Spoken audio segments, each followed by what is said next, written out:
यहाँनिर हामीले अघिल्लो भिडियोमा एउटा बिल बनाएका थियौं जुन बिल तपाईले बनाउन सिकिसक्नु भएको छ होला। मैले जिरोदेखि तपाईहरुलाई सुरुदेखि नै यो बिल बनाउनको लागि सिकाएको थिएँ। जस्तै यहाँनिर यो रिसिपिएन्ट नम्बर टाइप गर्यो भने यता अटोमेटिकल्ली फिल हुने कुराहरुदेखि लिएर हामीले थुप्रै कुराहरु यहाँ सिकेका थियौं। तपाईहरुले यो भिडियोमा जुन अफिस कपी र स्टुडेन्ट कपी बनाउने तरिकासम्म हामी सिकेका थियौं।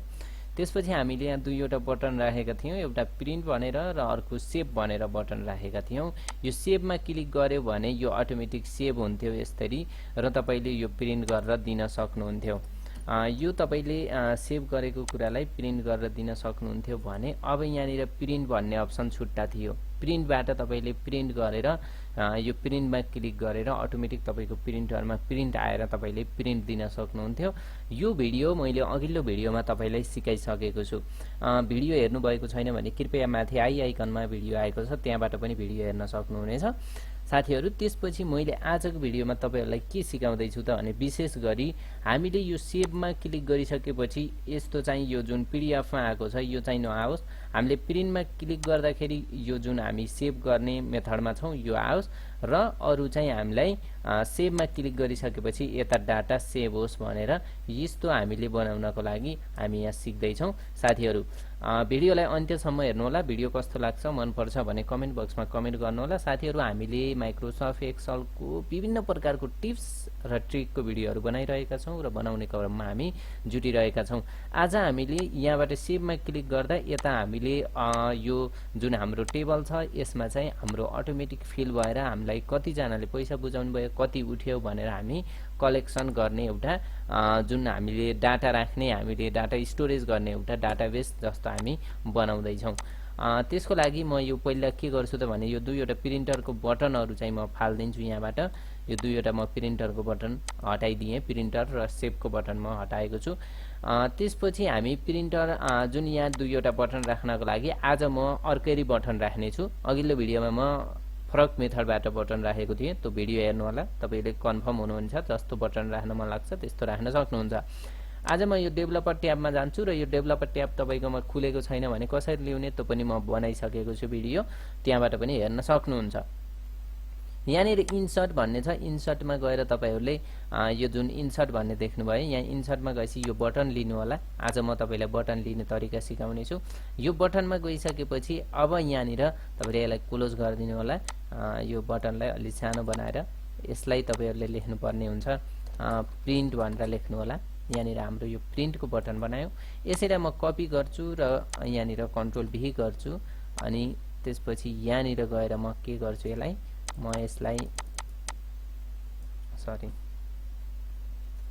म सेभ भनेर बनाउँछु है त। अघिल्लो भिडियोमा मैले फरक किसिमको बटनहरु बनाएको थिएँ, त्यो भिडियो हेर्नु होला। त्यहाँबाट तपाईले कन्फर्म हुन सक्नुहुन्छ कि त्यस्तो बटन मैले कसरी बनाएको थिएँ। म आज फरक बटन बनाउने वाला छु। यहाँ प्रिन्ट छ मेरो, यहाँनिर के छ सेभ छ।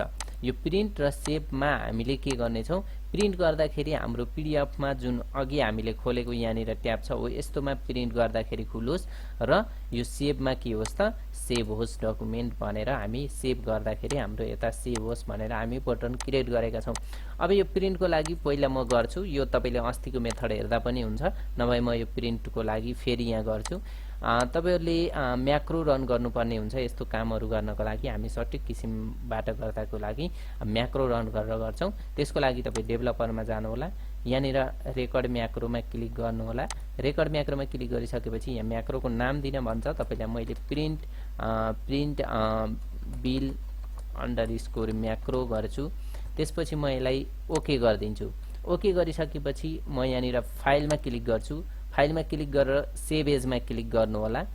सेभ एजमा क्लिक गरिसकेपछि तपाईको जुन डाटा राख्ने यो डेस्कटप ब्राउजर कहाँ राख्ने त्यो ब्राउजरलाई चुज गर्नु होला। त्यसपछि यहाँनिर डेस्कटपमा क्लिक गर्नु होला। त्यसपछि डेस्कटपमा क्लिक गरिसकेपछि मैले यहाँ आवर बिल भनेर एउटा फोल्डर बनाएको छु। यस्तै फोल्डर बनाउन सक्नुहुन्छ। त्यसपछि तपाईले यहाँनिर सेभ एज टाइप भन्नेमा पीडीएफ गराउनु होला र यसमा तपाईले के गर्नु होला भने प्रिन्ट बिल अन्डरस्कोर स्टुडेन्ट गराउनु होला। त्यसपछि यसलाई सेभ गर्दिनु होला। यो तपाईको सेभ भएको छ, यहाँ यसरी सेभ भएको छ। यसलाई क्लोज गरिदिनु होला र यहाँ म्याक्रोलाई स्टप गरिदिनु होला। त्यसपछि यो प्रिन्टर भन्ने जुन बटन छ यसलाई राइट क्लिक गर्नु होला, एसाइन म्याक्रो भनेर देख्नुहुन्छ। यहाँनिर हामीले प्रिन्ट बिल म्याक्रो गराएका थियौँ, यसलाई क्लिक गर्नु होला। यहाँ मैले अरू पनि बनाएको भएर म्याक्रो बनाएको भएर यहाँ धेरै देखाएको छ। तपाईले जस्ट सुरुदेखि काम गर्दै हुनुहुन्छ भने एउटा मात्र देखाउँछ। प्रिन्ट बिल म्याक्रो भनेर ओके गरिदिनु होला। अब तपाईले यो प्रिन्टरको बटनमा क्लिक गर्दा के हुन्छ, यो प्रिन्ट हुन्छ। तपाईलाई प्रिन्ट हुनको लागि रेडी भएर आउँछ। तपाईले यहाँनिर गएर प्रिन्ट गरेर यो कपी दिन सक्नुहुन्छ। अब हामीले यो बिललाई अटोमेटिक यताको डाटाबेसमा सेभ हुने बनाउनु छ। अब हामीले यो डाटालाई जब अटोमेटिक यता इन्ट्री हुने गराउँछौँ त्यसको लागि तपाईहरुले यो डाटालाई यहाँ फिल गर्नुपर्छ। त्यसको लागि इक्वल टु गर्नु होला, यो डाटा यहाँ इन्टर गर्नु होला।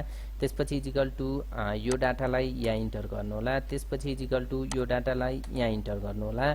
त्यस्तै गरेर यो जुन कोर्स ड्युरेसन छ त्यसलाई यहाँ इन्टर गर्नु होला। त्यसपछि यो डेट अफ पेमेन्ट छ यसलाई यहाँ इन्टर गर्नु होला। त्यसपछि तपाईले यहाँनिर टोटल पेमेन्ट गरेको यहाँनिर इन्टर गर्नु होला र यो जुन पेड बाई छ यसलाई यहाँ इन्टर गर्नु होला। यति गरिसकेपछि तपाईले यहाँनिर डाटा जुन यो लिनु भएको छ, अब हामीले यसलाई म्याक्रो रन गर्नुपर्छ। त्यो भन्दा पहिला तपाईले एउटा नयाँ सिट बनाउनु होला। यो 3 नम्बरको सिट बनायौं हामी। यहाँ यो 3 नम्बरको 6 नम्बरको यहाँ जुन सिट देखाएको छ यो सिट बनायौं। त्यसपछि त्यो सिटमा लगेर हामी यो इन्ट्री गर्ने छौं। त्यसको लागि पहिला रेकर्ड म्याक्रो गर्नु होला। रेकर्ड म्याक्रोमा मैले सेभ बिल अंडरस्कोर म्याक्रो गरेँ अनि म ओके गरेँ र म यसलाई सिलेक्ट गरेर कपी गर्छु, कन्ट्रोल सी गर्नु होला। त्यसपछि जुन यो सिटमा गएर होममै बसेर तपाई यहाँ होममा गएर पेस्टमा गएर पेस्ट स्पेशल भित्र गएर तपाई भ्यालुमा गएर ट्रान्सपोज भन्नेमा ओके गरिदिनु होला। यसमा ओके गरिसकेपछि यो डाटा तपाईको यहाँ कपी हुन्छ। तपाईले फेरि यहाँबाट कन्ट्रोल सी गर्नु होला।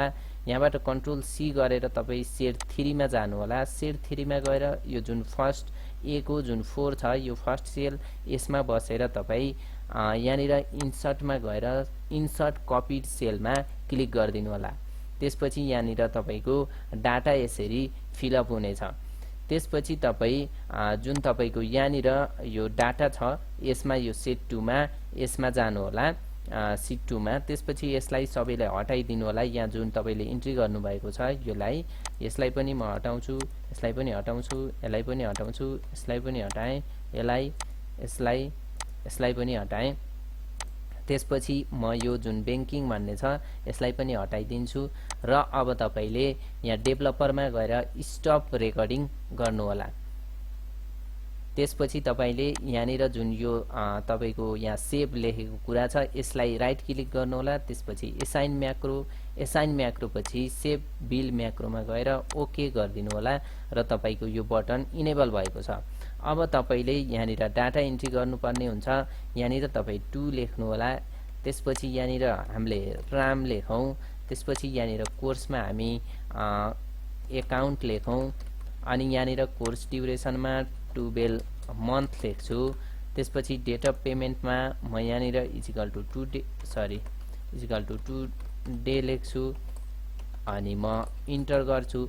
अनि यहाँनिर एडमिसन फीमा म 1000 लेखेँ। त्यसपछि म यहाँ ट्युसन फीमा म 12000 लेखेँ अनि यहाँनिर एक्जाम फीमा म 560 लेखेँ र यहाँनिर प्राइज आएको छ। अब म यहाँ पेड बाईमा गएर क्याश लेख्छु अनि म यसलाई के गर्छु, सेभ गरे भने यो डाटा के भएको छ त यता हाम्रो सेट 3 मा सेभ भएको छ। यसरी साथीहरु हामीले डाटाबेसमा अटोमेटिक सेभ हुने गराउन सक्छौं। अब यो डाटालाई तपाई हटाउन अथवा यसलाई तपाई यहाँनिर गएर होममा गएर यो कलरलाई व्हाइट गर्दिन सक्नुहुन्छ।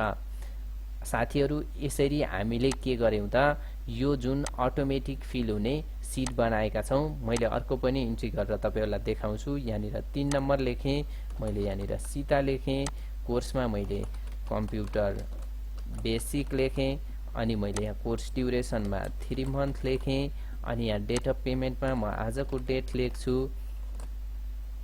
अनि म यहाँनिर एडमिसन फीमा 550 लेख्छु अनि यहाँ 3500 लेख्छु अनि यहाँ म 250 लेखेँ अनि यहाँनिर पेड बाईमा म ब्याङ्किङ गर्छु र म यसलाई सेभ गर्छु। यसरी तपाईले सेभ गरेर यो डाटालाई राख्न पनि सक्नुहुन्छ र तपाईले यहाँनिर राखेको डाटालाई जस्तै तपाई 3 गर्नुभयो अनि यहाँनिर सुनिता लेख्नुभयो, कोर्समा तपाई कम्प्युटर डिप्लोमा लेख्नुभयो, कोर्स ड्युरेसनमा 6 मन्थ लेख्नुभयो, डेट अफ पेमेन्टमा आजको डेट लेखिदिनु भयो अनि यहाँनिर एडमिसन फीमा 550 लेखेँ म अनि यहाँनिर 6000 लेखेँ अनि यहाँनिर 550 लेखेँ र पेड बाईमा म क्याश गरेर यसलाई प्रिन्ट गरेर दिए भने यहाँनिर प्रिन्ट गर्नको लागि यस्तो आउनेछ र तपाईले यसलाई प्रिन्ट गरेर दिन सक्नुहुनेछ यहाँबाट। अब तपाईले प्रिन्ट गरेर दिइसकेपछि अब यो डाटालाई तपाईले प्रिन्ट गरेको कुरालाई खोजिरहन धौ हुन्छ भने तपाईले सेभ गरेर राख्नको लागि जुन यहाँ सेभ बटनमा क्लिक गरिदिनु भयो भने यो डाटा के हुन्छ यहाँनिर सेभ हुन्छ।